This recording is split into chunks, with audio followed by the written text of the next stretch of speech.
C'est fou comme en trek, je rencontre toujours plein de gens sympas.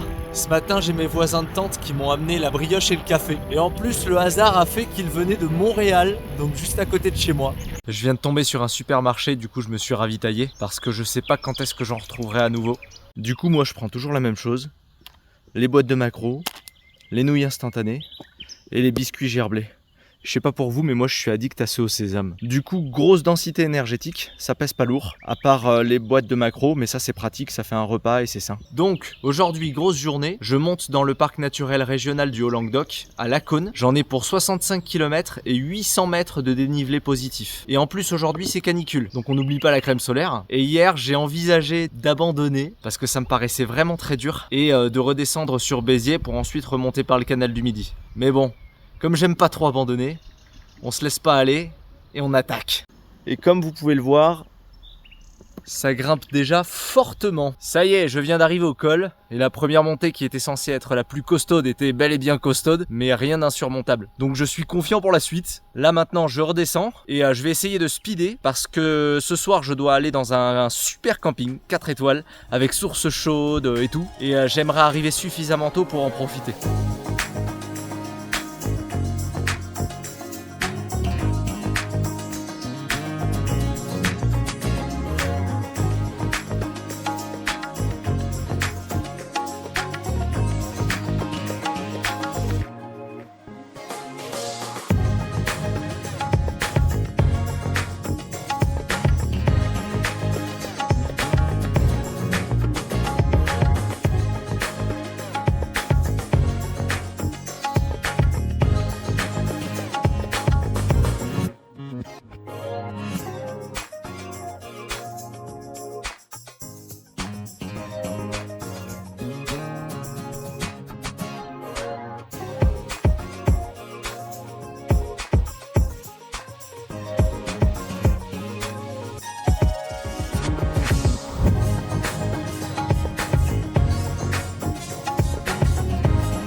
Je suis après Saint-Gervais-sur-Marne là, et depuis tout à l'heure je comprenais pas pourquoi je me traînais sur des trucs qui ressemblaient à des descentes.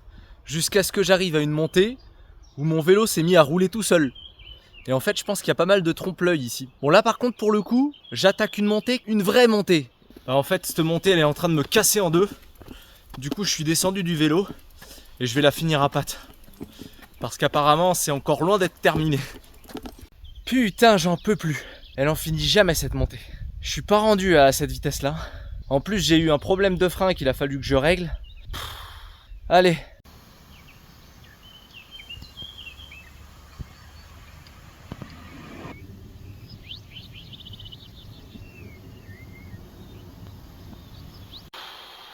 Je suis éclaté. Là j'ai que des faux espoirs. À chaque fois que j'ai l'impression d'être arrivé à la fin de la montée, il y a un semblant de redescente pour ensuite remonter de plus belle. Ah! Rappelez-moi pourquoi je m'inflige ça. Là, je suis obligé de faire des pauses toutes les 2 secondes dès que je trouve un point d'ombre. Parce que c'est insoutenable en plein cagnard. J'ai perdu un temps mais monstre. Je sais pas à quelle heure je vais arriver au camping, je suis dégoûté. Croix de Mounis, 809 mètres. Enfin, hein, c'était pas trop tôt. Hein. Bah puisque j'en ai chié pour arriver jusqu'ici, autant profiter de la vue.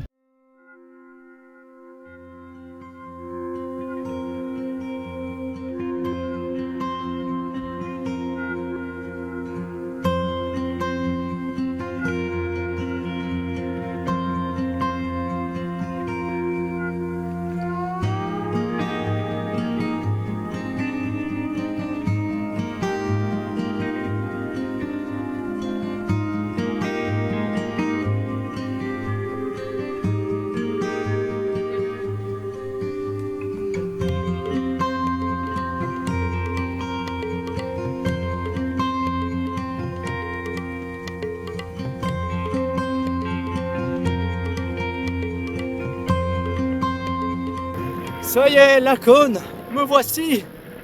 Putain, j'en peux plus. 65 km de montée interminable.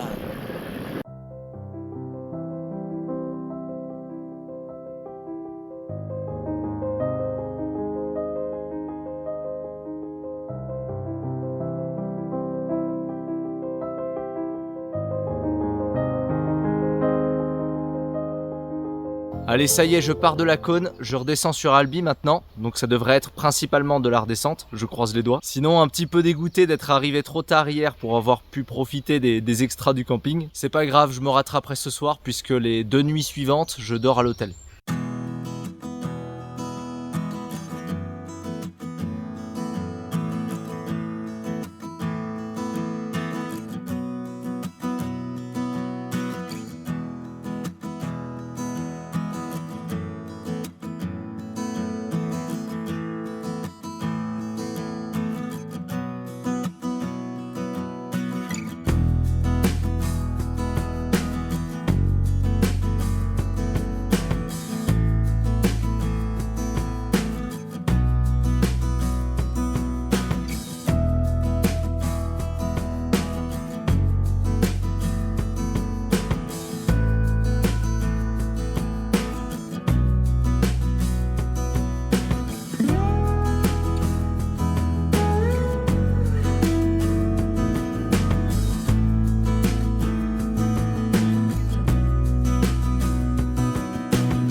Je viens de me faire une descente super longue et magnifique à travers la forêt. Au départ, j'ai un peu pesté parce que c'était un raccourci et c'était censé être plus rapide. Et en fait, ça m'a fait monter.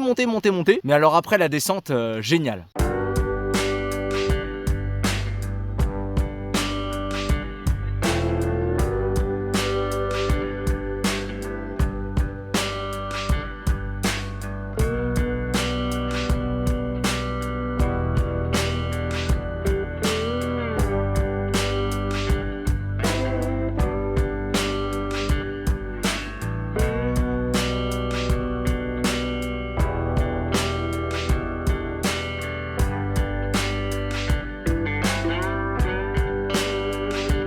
Là, je viens de me farcir une montée assez costaud après la case. Et là, je suis face à un cruel dilemme. Continuer sur la D81 qui monte et qui fait un détour. Mais alors après, c'est descente tout chousse jusqu'à Albi. Ou alors, je prends la D157. C'est plus court, mais ça redescend dans la vallée. Et apparemment après, je me paye la remontada de l'enfer. Donc GeoVélo me dit qu'il faut prendre la D157. On va écouter GeoVélo. Bon bah effectivement, c'est bien la remontada de l'enfer. Là, je vais même pas chercher à comprendre, hein. Je suis descendu du vélo. C'est exactement ce que je craignais.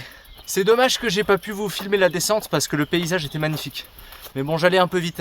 Allez, ça y est, ça commence à puer l'embrouille. Chemin de terre. J'aurais dû prendre la D81. Bon, heureusement que je suis à l'ombre quand même, hein, parce que si en plus je devais supporter le cagnard, là ce serait le coup de grâce. Allez, on se motive. En tout cas, je rencontre toujours plein de gens sympas quand je voyage comme ça. Entre les gérants de camping qui me laissent m'installer le soir et on s'arrange le matin, les gens qui veulent me payer des verres, les gens qui m'offrent la brioche et le café le matin, les gens qui acceptent gentiment de remplir ma gourde lorsque je frappe à leur porte, les restaurants qui acceptent de fermer légèrement plus tard pour me servir à boire, le dernier camping où on m'a prêté un étendoir pour sécher mes fringues. Franchement, s'il n'y avait pas tous ces gens sympas, ça rendrait mon périple beaucoup plus pénible.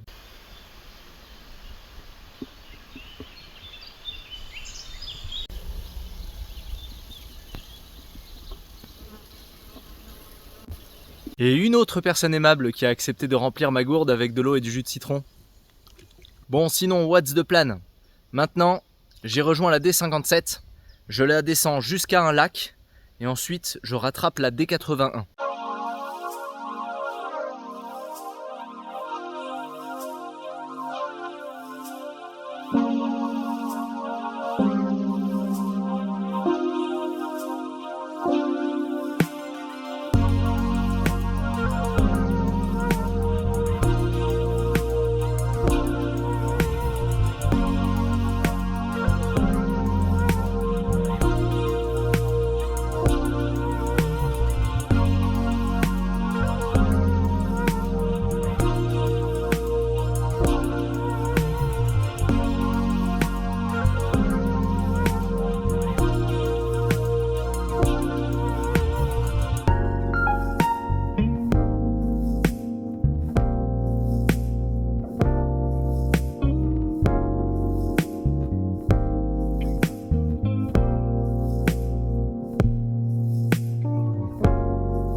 Sur ce, mon itinéraire me dit que je suis censé redescendre dans une vallée pour me retaper une montée derrière. Et comme là, je suis moyen chaud de me retaper un chemin pourri en terre, sachant que je sue comme un phoque. Là, si on essorait mon t-shirt, on récupérerait 10 litres d'eau. Et en plus, j'ai plus d'eau. Donc du coup, j'ai décidé de changer mon itinéraire. Je vais redescendre à la piste cyclable. Donc ça va descendre raide. Et ensuite, ça va être du plat.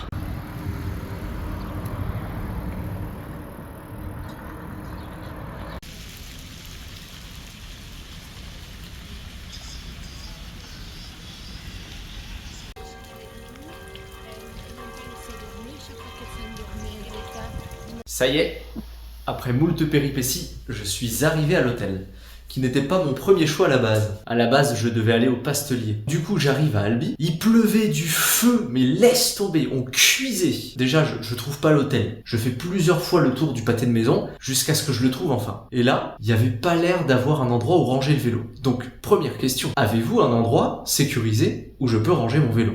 Le mec me dit oui, je vous accompagne. Très bien. Je le suis, c'était dans un endroit un peu éloigné. Je l'ai fait poireauter un petit peu de temps parce qu'il a fallu que je transvase des affaires du panier fixe au panier mobile. On retourne à l'hôtel et là le mec me demande du coup c'est pourquoi. Et moi je lui dis ce serait pour une nuit. Et là il me dit c'est-à-dire. Moi je le regarde avec un sourire débile, je comprends pas. Un gros blanc, qu'est-ce qui se passe? Qu'est-ce qu'il veut dire? Et là il me dit vous avez réservé? Non. Et du coup, c'était complet. Du coup, il a fallu retourner au garage, recharger mon vélo avec mon panier mobile, sortir et aller voir un autre hôtel. Et au final, le deuxième hôtel m'inspire plus que le premier. Allez, il est 10h du mat et il fait déjà bien chaud. Je quitte Albi en passant par des petites routes de campagne pour rattraper la voie verte qui s'appelle le chemin des droits de l'homme. Et aujourd'hui, direction Castres. Ça y est, je viens d'arriver à la voie verte et j'ai déjà bien grimpé là. Donc j'ai pas trop regardé, mais normalement c'est principalement plat, peut-être un peu vallonné. Ça devrait être relativement tranquille comparé aux 2 derniers jours. C'est pour ça que je me suis pas pressé ce matin. On va y aller tranquillou, et voilà.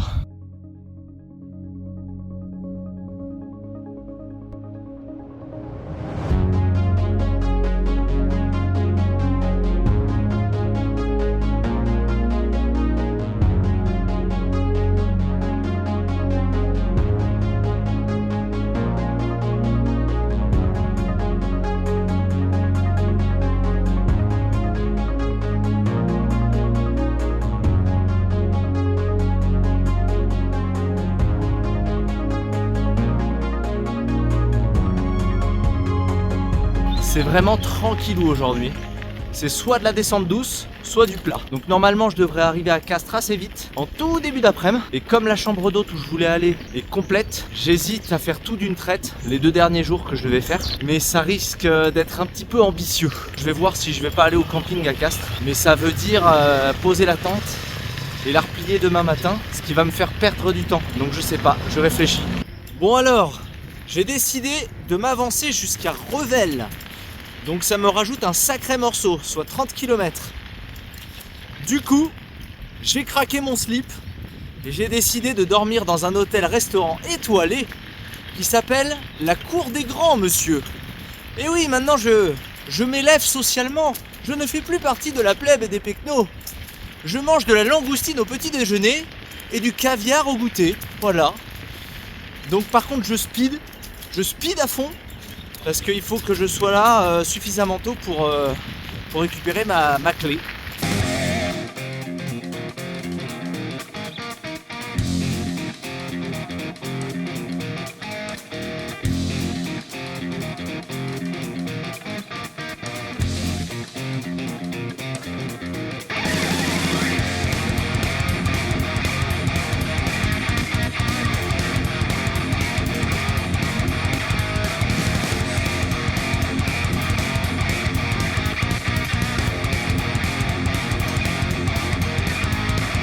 Allez, 6e et dernier jour, aujourd'hui je quitte l'hôtel à Revel pour rentrer à la maison. Et je vais pas trop filmer parce que j'ai pas beaucoup de batterie sur mon portable et que ma powerbank est morte. Donc ça, n'achetez pas. Pour plusieurs raisons. Déjà, le mien est défectueux. Ce sera peut-être pas le cas pour tout le monde, mais en tout cas déjà ça pue. Ensuite, c'est beaucoup de poids inutiles. Donc vous voyez, il y a plein de câbles, il y a un panneau solaire, sauf que les câbles, je n'en ai besoin que d'un seul, et le panneau solaire, il est de toute façon tellement petit qu'il faut genre 12 heures pour le recharger en plein soleil, quoi. Et en plus de ça, je suis bien embêté, parce que du coup, j'ai pris un chargeur USB, avec uniquement un port USB, et ensuite je chargeais mon portable avec le port USB-C. Sauf qu'à partir du moment où lui, il ne fonctionne plus, je ne peux plus du tout charger mon portable. Je vous jure, je sais pas ce qui se passe depuis le début de ce véloyage, mais tout le monde arrête pas de m'offrir des trucs.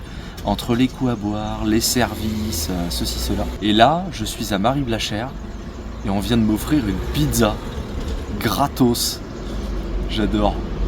Et évidemment, dès qu'on arrive à Castel, qu'est-ce qu'on récolte? Un bon gros vent de face. Ah, il m'avait pas manqué celui-là.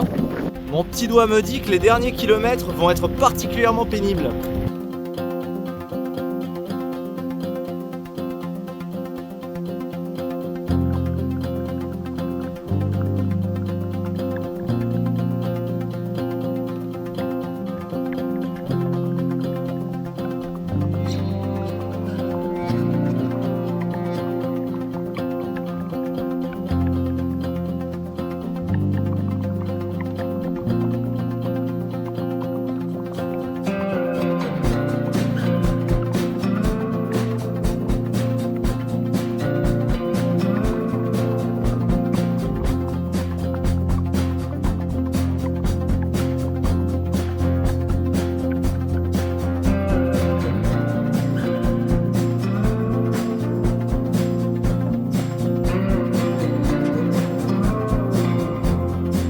Et voilà, dans quelques kilomètres, je suis chez moi. Et une fois de plus, contre toute attente, j'y suis arrivé. Et pourtant, c'était pas gagné, hein. Avec le 3e jour, là, il a piqué sévère celui-là. C'était vraiment beaucoup plus dur que les fois précédentes. Sur ce, c'est ici que je vous laisse. Si vous avez aimé la vidéo, mettez un petit pouce bleu. N'oubliez pas de cliquer sur la cloche pour être notifié de mes futures vidéos. Et je vous dis à la prochaine fois pour de nouvelles aventures encore plus folles. Allez, ciao!